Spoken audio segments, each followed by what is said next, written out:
Due to Season 3 finally ending, I want to delve into all of the changes we have had throughout the season. And in order to do this, I'm going to go into every patch, go into the changes, and unlike a lot of the discussion around Season 3, it focuses on very simple things like, oh, Wildestil is broken, oh, Slayer is broken, oh, Goldless is broken. I want to go into the nuance of how these changes have actually affected the game so much and changed fundamentally how Guilty Gear Strive is played. In order to do that, I also want to go into the other changes we have seen. There have been so many changes that have gone unnoticed over time that have had such a big effect on the game. So, to start this video off, I'm going to start off with going over every patch, one after the other. I'm going to go over the character changes of every patch, and I'm going to go over the system changes of every patch. And after we go over the character changes and then the system changes of every patch, I want to go over how it affected everything, how much the entire game has changed in each of those patches. Now, before we go over everything, I want to go over my achievements in Season 3 real quick to show that I think I'm pretty qualified to go over all of these things. So I've actually picked up a new character right before Season 3 started, like 2 weeks beforehand, Asuka. And then a month after Season 3 came out, I got a top hit Yotaku, followed by a 4th place placing in the World Tour Finals. Then Common Breaker, I got 2nd place for the 2nd year in a row, with a different character this time though. Then I won Orc World Tour qualifier for the next Orc World Tour, and when I did only the best in Italy, followed by a 4th place placing at Evo. Shout out to Red Ditto. And then the latest achievement I've got is winning UFA in Paris, which is the biggest EU tournament. I think I've done pretty well for myself over Season 3. Now, to start things off, let's go over 3.0, the patch that gave us Season 3. This is the biggest seasonal patch we've had. June 10th was so much smaller than this when you look back. To start off, before we go over the character changes, let's go over the global changes that weren't exactly system changes, but more so just character-wide changes. First of all, the weight system of the game got removed, so the lightweight characters got turned into medium weight, and the heavyweight got turned into medium weight. But honestly, like, this is mostly combo stuff, and it was pretty matchup specific how much it affected characters. From talking to players, this probably wasn't that big in terms of how it affected matchups, just made the game a lot more comfortable to play and less annoying drops due to weight. All Rekkas in the game lost their encounters, besides Nagor, Yuki, and Sin, who get to live their life happy.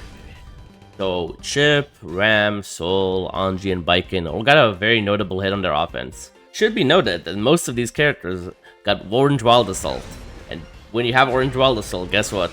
Your special cancel on block are just fine. Yeah, but sorry Baiken, you gotta tank that.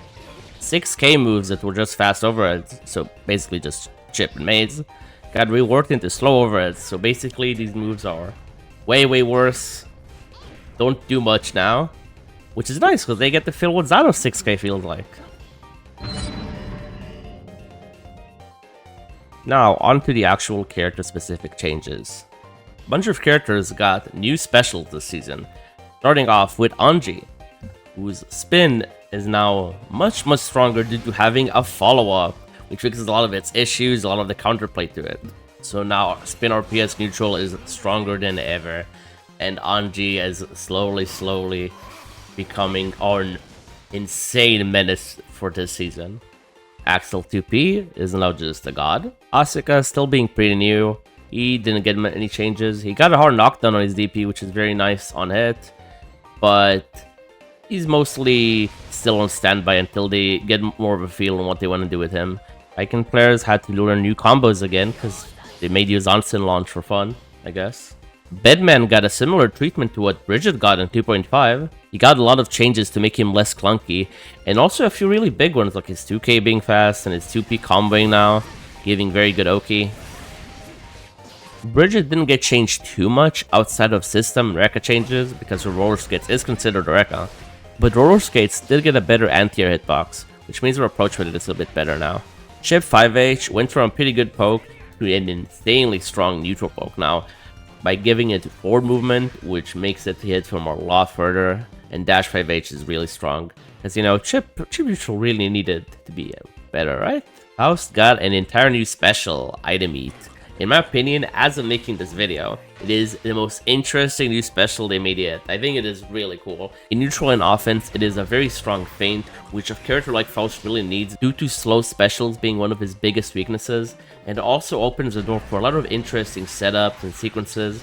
In addition, he also got a Charge Crush version of his Thrust now, which means the counterplay to it is a lot harder. There's some cool mind games around it. Giovanna, fully committing to the Jam archetype she was announced as, got powered up specials which she can access using her new command dash. Although sadly the main ramifications of it are 1. Gio got a combo? Charge DP, Charge DP, Charge DP, Charge DP, Charge DP. 2nd, Giovanna got a knockdown. Get ready for some Street Fighter 6 Pro loops, cause unless you got a reversal, you're gonna hold this Guard Crush Oki, brother. In addition, she also lost her hard knockdown off her 2 and 4K, which means she would have access to less good knockdowns if it wasn't for Orange Wild Assault. And don't worry, we'll get to that soon enough. Gold Lewis Force Slash got absolutely nuked. Don't worry, Gold Lewis, your time is almost now. Happy Chaos got more mix-ups off of his throw now, because he needed that. And his zoning got better, because he needed that. And his combos got better, because he needed that. And his snowball got better, because he needed that! Ino got a new move that defies all logic, giving her Guard Crush offense while also beating the first few frames of 6B, and for some reason having such a horrible animation that even if you somehow reacted to the new special in time, you still randomly explode. Because if she did stroke, there's nothing you could have done. The animation for stroke and the new specials in the portion where you're supposed to react to each of those was the exact same. So the animations was so bad. They have messed up so much that by giving her a supposedly reactable move, they've given her a completely real mix-up. Great job, Orxis. Jacko's minion parry became a launcher now, and her reversal super is now a strike that hits you from all the way there. Kai got changed from a stun dipper bot to a far slash bot, and honestly we take that. Leo lost the invul removed from his heavy flash kick, which is technically a universal change across all heavy DPs, but let's be honest, this is the one we care about the most. And now that it is over, we can reflect on the past 2 years of Guilty Gear Strive, where we had to deal with backturn pressure for the sole crime of getting hit by Wake Up Flash Kick. Dear God. Mei got a hop and an early cancel option to her Dolphin, which finally leveled her up from the most boring character in the game to... well, at least it's a little better now. In addition to this, her Dolphin got a lot worse on block, and her 6H no longer launched for big combos, absolutely murdering this character. Millia didn't get much changes, mostly just some quality of life changes that improved her combos and offense a little bit. Nago finally got 5k nerfs. And he also got 6k buffs, close slash buff, his 6H is now a Guard Crush, and it takes away my whole health bar on block, and it makes me RPS with Nagore fucking Yuki. He kept a counter it on his Rekka despite everyone losing theirs. So he just ignores global changes at this point. We're at that stage of the game. His Beyblade has been made to a low, so you can't even walk back if you're half a screen away from him. And his DP follow-up has been made into a high, so dear God, why am I getting hit by 50 gapless high-lows in a row? Arctis, what have you fucking done? Why is this happening? Who approved this? It was already broken! What the fuck? Temkin 5P finally became a real 5-frame normal, and a mad good one at that. His specials also got huge buffs, so he became genuinely not that bad. Why are we buffing grapplers? Sin went from Brawny to LeBron, getting an insane amount of buffs, going from the worst backdash in the game to having arguably the best, getting better defense, better neutral, better offense, better combos. Also, he benefits immensely from the new system. He somehow, in one patch, changed from one of the worst characters in the game to one of the best. People started questioning who has the best defense in the game, so Roxas decided to leave all doubt behind and give Soul a 5-frame low. Testament as usual got a bunch of quality of life buffs, and nobody has seen a Testament yet to get a confirmation of what they actually are. Zato broke the law a little too much. The Arc took in custody, which means no more burst baits, no more flights, no more jabs, no more Eddie, no more career. Shout out to Jonathan 10-8. This is basically every top tier's nightmare. Happy Chaos next. Please, Arxus. Please, please, please, please, please, please, please, please, please. Now let's talk about the burst gauge changes. The Wild Assault being added to the game, and the Blue Burst changes, and the Deflect Shield being added. The devs have decided to add burst regen and burst gain in general way more than before. This resulted in a few changes. First, burst regen over time got increased, especially on higher health. So for example, when you're over 50% health, you get double the amount of burst every second that you did before. Now positive bonus, despite already being buffed a few times beforehand, it now gives you a massive amount of burst, making breaking the wall that much stronger. Additionally, whenever you break the wall, this was an undocumented change, you get positive bonus again. Now previously, whenever you broke the wall while already having positive bonus, the duration of that positive bonus would stay the same as it was before you broke the wall. But now, if you break the wall while having positive bonus, its duration refreshes, which means you get so much more value of it. You don't lose any value of breaking the wall while having positive. Negative penalty got changed to get rid of your burst in addition to your meter. This doesn't matter much if the players were messing up, although this does further how much rushdown is emphasized in this patch. Wall Stick now gives the opponent a quarter of their burst gauge. This effectively gets rid of Wall Slump because the benefit of Wall Slump is mainly outweighed, but like the ridiculous amount of burst your opponent gets from you just going for it. It also means that when you do get hit, you get an insane amount of burst for all the health you lose, which again means being a high health character is stronger than ever, because just by getting hit, they generate so much burst and meter that they can just steal the round even easier than before. Overall, these burst changes make it so burst gain is just, like I said, greatly increased. Everyone gets more burst to play with the new system mechanics, and you also can use Blue Burst and Gold Burst more. Speaking of which, Blue Burst is now full screen. It no longer gives you a third of your burst back on hit, and now it's also a higher attack level, which means it's a lot better on hit than on block.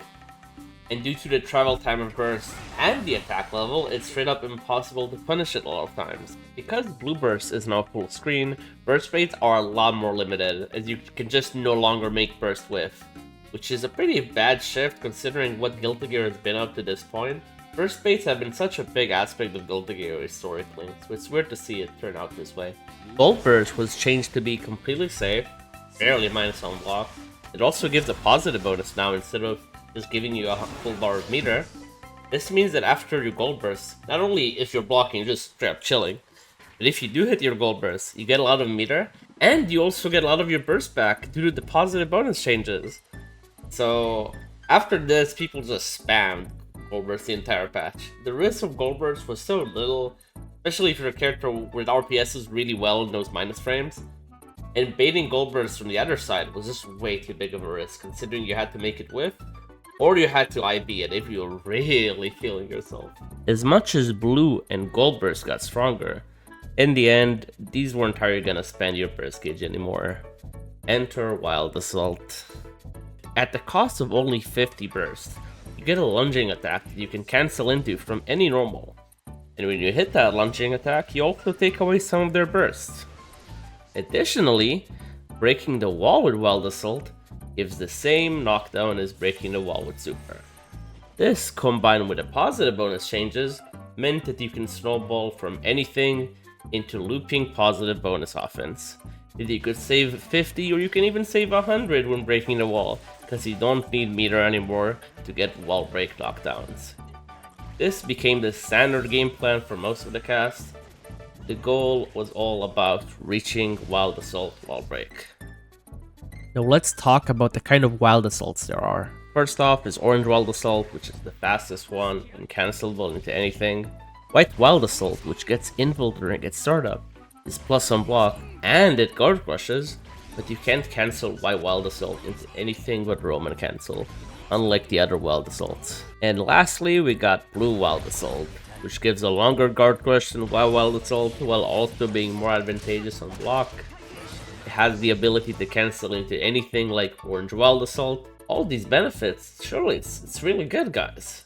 It's bound to be like, godlike. This concludes going over the patch notes and the big changes in the game. Let's talk about the actual effects, Wild Assault, and everything else. First of all, between the 3 Wild Assaults, immediately, the first hour, the first 10 minutes, the first 1 minute, the first 2 seconds we played this patch, we realized Orange Wild Assault is the clear best one. It was so obvious, it's insane. You could hit confirm S rombos into combos that lead to the other corner, and then guess what? You have another Wild Assault, so you can break the wall with it while not having 50. You can do long gapless offense frames that can build a ridiculous amount of risk while also taking away your burst and dragging you to the corner. I have Soul Bad Guy. I'm fighting Soul Bad Guy and I'm like, wait, I'm blocking him. Wait. I've just blocked Soul Bad Guy for as long as I'm blocking a Happy Chaos sequence. It's ridiculous. Like, you have characters like Chip. Chip has good combos, had good corner carry. Chip doing 2k has always been, oh, he's either doing 2k into Rekka Super, or he's doing 2k into 2D into Samoki. Orange Wild Assault is so fast. It leads to such good combos that you could do 2k 6B, Wild Assault, reach the other corner while still barely giving them their burst back, and then once you reach the wall, you do another Wild Assault to break it.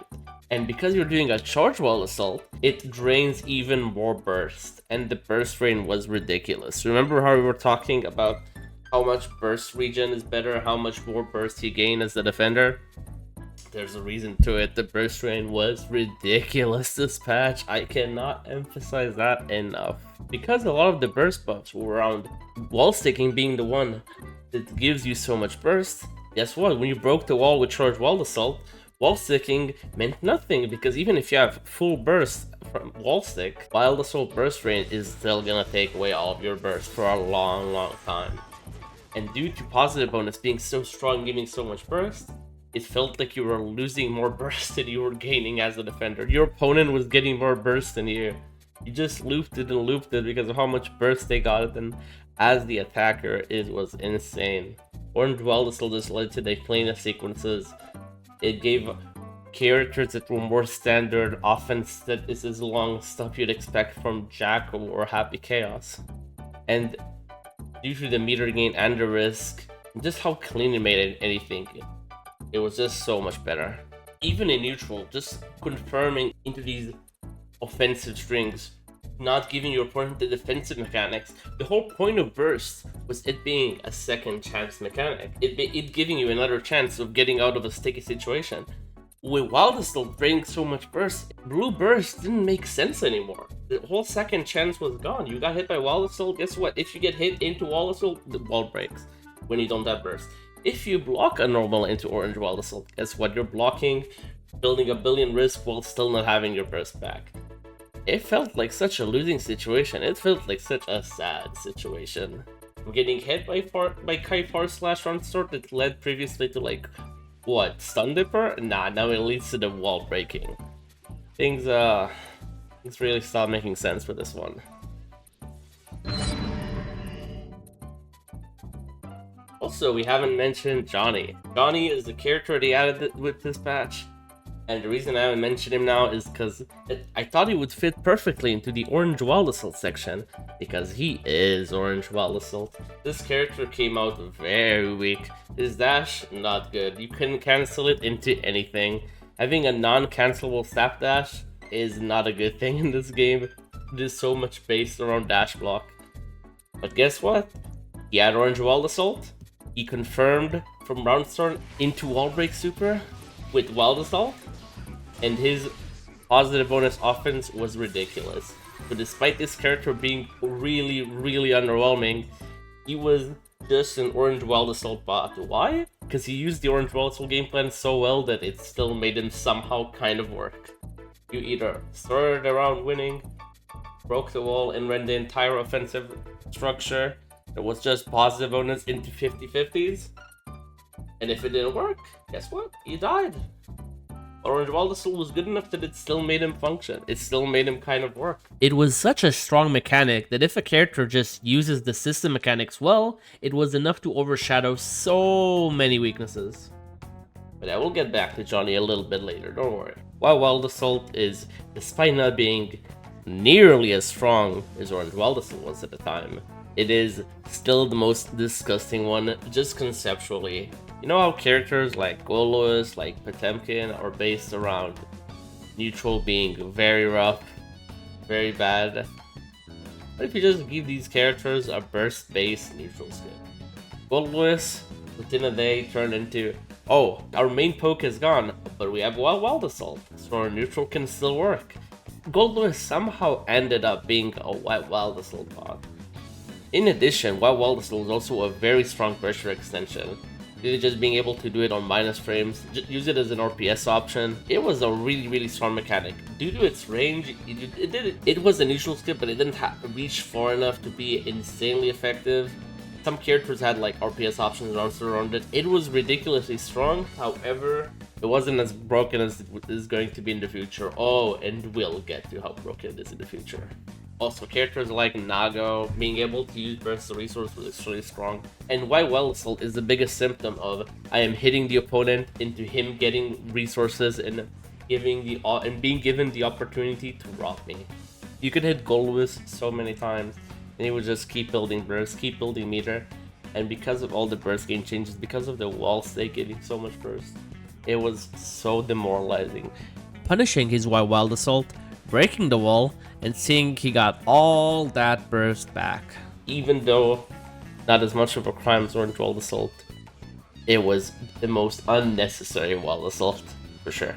Something to keep in mind is that despite Wild Assault characters often getting a lot of burst while getting hit, that it wasn't as much of an issue when they got just snowballed by Wild Assault, because the amount of burst drained by Wild Assault did in the end manage to take over the amount of burst gained when big body characters get hit. But still in the end, Orange Wild Assault just ended up being the most dominant in all cases. Blue Wild Assault ended up being in a league of its own in terms of how weak it was compared to the other ones.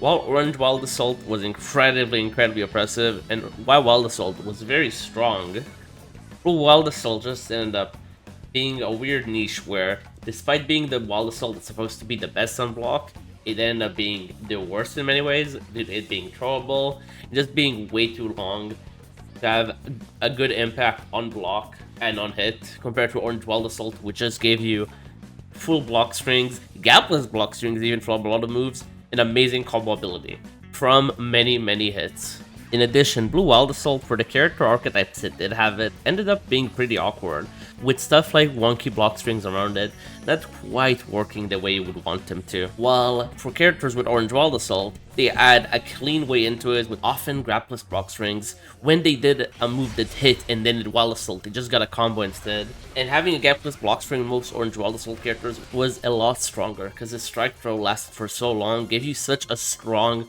offensive sequence. Getting a close slash with Leo out of a move like 6k was just ridiculous. It ended up removing so many characters' weakness. So many characters that really needed a clean special cancel or just a clean way to reset offense.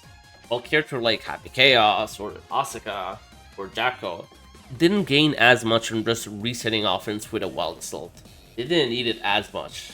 They were already about being able to extend pressure for longer sequences, while characters like Soul were about a few normals with big threats, but that's it. Then their special cancels are generally a little wonkier and they need meter to extend pressure in a clean way.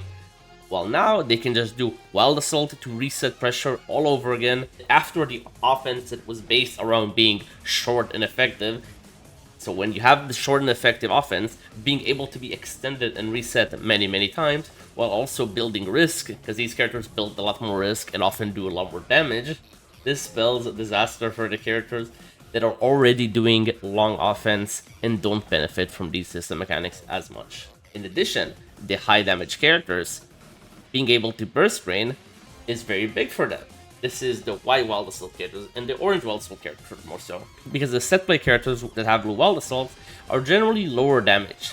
So while they do benefit from burst rain, they don't have the ability to kill you before you get your burst back, as well as orange Wild Assault characters tend to have. Now besides Wild Assault, they also added another system mechanic called Deflect Shield, a parry that costs 50 burst, parries highs and lows. You can do it while in block stun, and if it's successful, it pushes the opponent back. It is compared to how strong and effective Wild Assault is in general. Deflect Shield had so many issues, and with the existence of Wild Assault, just struggled to really get its job done. First of all, you can get thrown out of it. Second of all, if you don't parry anything, during your recovery you can just be counter punished and explode. And lastly, the pushback, even though it was pretty good and did stop stun block springs, it didn't push them far enough to even escape Wild Assault. There's so many block springs that were just about normal Wild Assault, normal Wild Assault. It didn't even matter if you Deflect Shield anything, because Wild Assault just put them back in your face. And because they're running offense, and both of you just spent burst, guess what? If you get it during their offense, you're gonna explode, you've built some risk, so you're losing a lot more from using the Deflect Shield. Deflect Shield in general just didn't have much use. The risk on it was so huge, and the reward of it was generally quite low. With the buffs made to burst, you usually preferred saving your burst for that. With how snowballish the game was, with how much you were able to just break the wall, drain your opponent's burst, not giving them any chance to do anything. Even Deflect Shield often just burst rain took care of that. The game was so much about, if you get the hit, you usually just win, because you are the one that gets the opportunity to use Wild Assault. Also, another advantage Orange Wild Assault characters had is that most of the characters that have a DP are the characters with Orange Wild Assault. And that was probably the best way to stop these block springs. Block springs that lasted for so long with just normal Wild Assault, normal Wild Assault. All of it was frame traps. So unless you had a DP, you were just sitting there, a soldier with his hands on his head, screaming "help me," as the opponent just mercilessly builds up risk, punches you over and over and over again, Wild Assaults, and punches you again. It just keeps on ramping offense while you didn't have any options. This patch really was heaven for Orange Wild Assault characters, and let's just say this is not the last time this would be the case. Now, I'm talking a lot about how the characters just kept on having block strings that go on, and about how everything combos for Orange Wild Assault characters. But let's look back on how did this happen? Why did they do this? Now, historically, Strive has always had the issues of the best characters just being the ones that have the best conversions from anything. Sometimes being able to get a full combo from something like a 2p or a 6p, often getting a lot more damage than other characters from their conversions. Let's just look at June 10th, one of the most notorious patches in the game's history, the Season 2 patch, the year beforehand. You had the top tiers being generally agreed to be Nago, Happy Chaos, Ram. What do these characters share? One, most of them just convert from every hit. And if they don't convert, like Ramifications, who doesn't get a full combo from any hit, guess what? She has way better conversions from any hit. She has a way easier time getting hits because of a repressive neutral. And once she does get a big hit, you die. When you compare to a lot of the other characters of these patches, yes, some characters have maybe a little bit of an easier time converting from stuff, but nobody quite had the damage of the top tiers, even if they could convert stuff well. It was just really isolated to the top tiers, and even in patches beyond that. The best characters like 1.0 Soul, Season 1 Happy Chaos, 2.5 May, the best characters just had the best combos, or the best ability to convert from anything. During Season 3, their solution was, let's give everyone great cancels, let's give most characters an easy conversion from everything. Let's let everyone extend their offense, extend their block strings, extend their combos as much as they want. Happy Chaos keeps breaking the wall with Super, Naguriyuki keeps reaching the wall every time. Let's give everyone an easy way to reach the wall, and then an easy way to snowball the game and run these positive block strings that we like so much. And they did say, early on, when positive bonus got buffed and people discovered some broken positive loops, Orcs' reaction was, these are cool, these are very hard to execute, let's keep them in the game. They weren't that hard to execute. But that was the directions of the devs. They love positive moves, they love positive block strings, they love running that kind of offense, and that's how we ended up in 3.0, where every character was just reaching the wall, breaking the wall, wild assault, running positive offense, reaching the wall, breaking the wall, wild assault, and so on and so on. Before 3.0, even though over the lifespan of the game, characters have somewhat lost their weaknesses, like Ramifications was initially defined by being weak mid-screen and strong in the corner, losing that mid-screen weakness. Even despite that, characters did have more of a game plan, got more interesting as the game went on. However, in 3.0, the whole game plan of just getting people from any hits to the corner, into wall break, into just doing positive loops was way too oppressive. And it changed the flow of the game, it kinda ruined it. Good defense felt like it was rewarded less than ever. And the more we played, the more it just felt like it was just all about getting into offense, getting in, playing from far away, playing the game slowly. It was just less effective. It just didn't work as much when getting in was so rewarding. You lost your burst from getting wild assaulted. You got into the corner from just being pushed with wild assault block springs. It was just so oppressive. Entire game plans were just shut down, were just gone because I want to get in the corner. I just want to do wild assault block strings or wild assault combos into breaking the wall and just get positive loops. It made Strive lose a lot of its identity, which is a shame. The identity of Strive was just about getting to positive. And again, I'm saying it a lot, but it's hard to talk about anything else in this patch when it's all so focused about that. A really big component of the game and the neutral in general before Season 3 was all about how different buttons just lead to different outcomes. That's not something unique to Strive, but in general, neutral, if you were playing around a forward slash, like let's say I was blocking around forward slash, it was a threat, especially if he was in Rekka range, but blocking a forward slash far away was not as scary. It wasn't as much of a threat, it couldn't lead to as much offense. Same with Kai, I'm blocking Kai forward slash, I'm kinda chill, I'm good. Dash blocking in neutral is fine. Playing around lower reward buttons and the difference of reward between different buttons, the decision making around different buttons and what they lead to. I don't want to block a soul forward slash because it leaves me in a very hard situation, but blocking soul sixes, I can go for it, it's completely fine. Making those decisions in neutral around the risk reward of everything was such a core part of the game. It was a really fun part of the game. Made the decision making around neutral so interesting, added a lot of nuance that I find really critical in fighting games. Like in Street Fighter, fighting Guile, would you rather block a projectile that doesn't lead to anything, or would you rather block a move into Drive Rush until you get some offense? Those situations are a way different threat and you act accordingly, you play around them accordingly. But now, in Season 3 of Guilty Gear Strive, they have decided they don't want that to be the case. Every button is now a threat. I block high forward slash, he does wild assault, there is no gap there. I then block a flow slash, and he has his optimal offense start.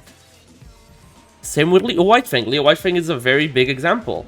So much of his offense is around flow slash being such a strong pressure starter, with his different Gatlings, with his amazing throw, but his K buttons generally have a pretty simple RPS. He does 5k, he does 6k. If you insta block the 6k, you have a very strong RPS around throw that he can almost never cover, which gives you a very strong option there. So you're a lot more okay with dealing with his 6k in offense. But if you do let him get into his close slash, you're in a really rough spot. Now, the situation is, oh, I blocked Leo 5k. Oh, he does 6k. I beat it? Doesn't matter. He does wild assault. There is no throw window. There is no nothing. Like, there is no gap there between the 6k and the wild assault. And I'm blocking close slash all over again.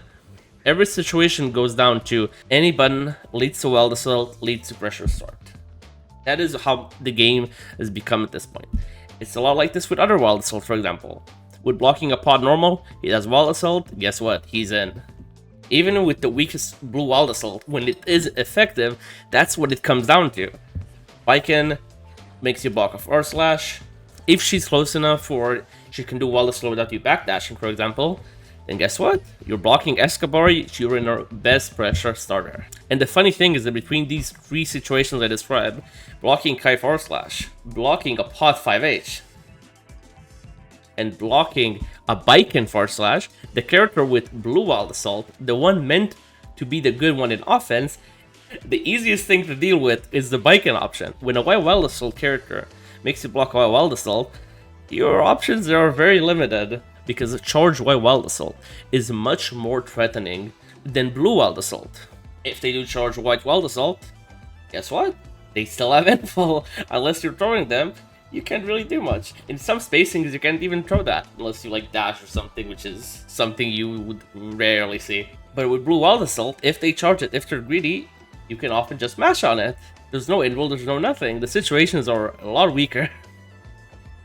So yeah, it's quite odd how Blue Wild Assault ended up being, in many ways, the weakest one in offense. But again, how Season 3 neutral ends up is everything is linear, everything is homogenized, everything leads to the same situations over and over and over again. Because any button leads to Wild Assault, leads to their best pressure starter, leads to you probably getting hit, leads to Wild Assault, leads to positive offense, and so and so. Now, like I mentioned earlier, one of the changes they made to the system is everyone getting a lot more burst than before. However, while the goal was everyone getting more burst to play with, more options, getting more system mechanics that they can work with, due to how extreme the burst rate was on Wild Assault, nobody was getting any burst to play with besides the one running offense. And he wasn't doing Deflect Shield, he wasn't doing Blue Burst. No, he was just doing Wild Assault. It was all about Wild Assault. It was all about not more options used, just less options used, way more limited options. And despite the initial goal, a reminder, this patch was about giving people more usages for the burst resource. The initial goal, the base concept of a burst is a second chance, giving someone a second chance. Part of the reason you give people in Guilty Gear, you give the characters such strong tools, such incredible set play, such strong offense, is that the burst exists. It acts as a second chance that the characters can have, that the characters can maybe find a way to fight back. However, due to how strong the burst drain was, people were getting less chances than ever, less options than ever, and so many rounds were just one chance. If you lose, it's over. And that's how it is. I think that earlier in Strive, especially when the game came out, characters struggled to have an identity. The power level just wasn't a level where a lot of characters could do what they wanted to do at all. But as time went on, as the game got patched, characters did get more and more of an identity. Faust's identity as an item throwing neutral monster finally became a lot stronger, became relevant. Biken's nature as a strong neutral but a very strong snowball based character started finally making sense with all the buffs to her tethers and her offense. Kai finally got to be the neutral monster all-rounder that he was meant to be, while still not having too broken of tools to make his offense anything too ridiculous for this game. Characters finally start to find their own niche, due to, like we mentioned, positive bonus, and just offense in general, just doing Wild Assault into wall breaks, into more positive loops. Due to the strength of it, characters had to leave what they were doing and just follow that path. I think the strongest example of that is Amelia. Amelia is a character that never wanted to break the wall. She was always focused on mixing you up as much as she could. She really wanted to keep the wall, just keep mixing you on, because when she broke the wall, she didn't have anything very strong. She didn't have anything too ridiculous. She was always about the disc, running her left rights or high lows or whatever. When Season 3 came around, she finally got a strong option to do when breaking the wall. Farm up meter, break the wall with Wild Assault, mix you up, and loop positive. A game plan that started pretty unique became just getting in, breaking the wall with Wild Assault, doing positive offense, etc. And when you look at this patch, when you look at a lot of the characters that were usually neutral monsters, or characters that ran strong offense but had to stop at some point, just go back to neutral, or characters that had to keep the wall more often, just stop doing that because there was no more point to it. Wild Assault wall break was just too strong, positive was just too strong. You had Soul Bad Guy, Ramlethal, Amelia, Chaos, May, all of them were just going through the same things. All of them had the same plan. Hit them, break the wall with Wild Assault, hit them in positive, break the wall with Wild Assault, hit them with positive again, break the wall with Wild Assault. Always just the same stuff. Everyone just wanted to do that thing because it was so impressive. Now, I talked a lot about Season 3 and the negative effects the patch had, but to show it, I have chosen a set from East Coast Throwdown, Umisho vs Tatsuo. I want to show 3 specific rounds from the set to show exactly how a Season 3 round generally took place, how it generally looked. So let's go over this real quick. Starting off with Umisho vs Tatsuo, Game 2, Round 1, ECT. Nothing too crazy to start, some Nago offense, and then we got Wild Assault. Due to the invul, just beating DP. Proud Wild Assault because of the invul, because of the spacing, you still couldn't do much about it. Yeah, Nago already a menace before it, with all of his buffs and with Wild Assault. Remember, at this version, it's not as broken of a neutral skip, but as a pressure extension tool, it is incredible. And look at Umisho's burst, it's yellow right now, and I don't think it's gonna be turning blue anytime soon. Got some more Nago offense with the Wild Assault and the offense he got so far. Dragging Umisho all the way to the corner. We got Umisho almost getting burst, and still Umisho's health bar already below 50%. Still not having bursts. Getting hit by another Wild Assault. A few hits, some mix-ups. Remember, due to Beyblade being a low, and the second hit of Nago DP being a high, making anyone block a DP results in a true 50-50 mix-up between the DP follow-up, which is the high, or Beyblade, which is the low. So again, bit of a read by Umisho, and the entire round ends without Umisho getting to burst once after the first 2 interactions. She got hit by Wild Assault, and from there on, nothing she could do with the burst gauge besides Deflect Shield, which, let's be honest, would have achieved most likely nothing. This is the first round, and I chose this to show just how crazy the burst brain was in this patch, and also showcase some of the broken Nagoriyuki stuff. Well, the new broken Nagoriyuki stuff, you know, you always get something every patch. It was a fairly simple run. Just had a good start. Hits a 4/ normal, Soul 4/. Pretty strong normal, as most of you know. Already took Nago's burst. Tatsuo just got burst, so he had one chance to use the burst there, didn't burst. Got a combo from 4/. All this, burst safe, because remember, the burst rain was so egregious that most characters just, everyone just labbed a burst safe route from around guard start to wall stick, without giving the opponent enough time to build back their burst after one uncharged Wild Assault. After that, charged Wild Assault takes away so much from their burst gauge. Into Oki, and again, 50 meter on Soul, already scared of all kind of shit there. Meter still building up, combo gives infinite meter for Soul, also burst gauge still going up because of the positive, and yeah. And again, due to the resources Soul had, this was enough to eventually win the round. In a lot of this 3.0 section, I talked about how all the game plans are like this, but again, you do have defensive mechanics. You do get a chance to burst, at least early on. You do get the chances to block it out, so most rounds didn't actually go out this way, but this was always the goal of every round. This was always what he went for, and because of how oppressive offense is, sadly, a way bigger amount of rounds ended up just being like this than ever before. Even if it's not all of the rounds that are this toxic, you should really look at what you did to encourage that there's even a good amount of rounds that still end up like this, with this little chances given to your opponent and this oppressive offense that is taking away your opponent's defensive options. And again, this isn't on like a happy chaos character. This is Soul bad guy, and he can still do it offense like this that you would think only a happy chaos or an Asuka or a Zada would do. Not Soul bad guy, but this is what the system mechanics of this patch let him do. For the last round, for this showcase, I chose to go with round 2 of game 5 of Umisho vs Tatsuo. Here, Umisho got a quick wall break into positive bonus, and while this isn't a showcase of Wild Assault, this shows the ridiculous state of positive bonus at the time. Look, Umisho had almost no burst to start this round, and then after she got hit, After breaking the wall, she got all of her burst back and 100 meter, giving her insane resources to fight back with.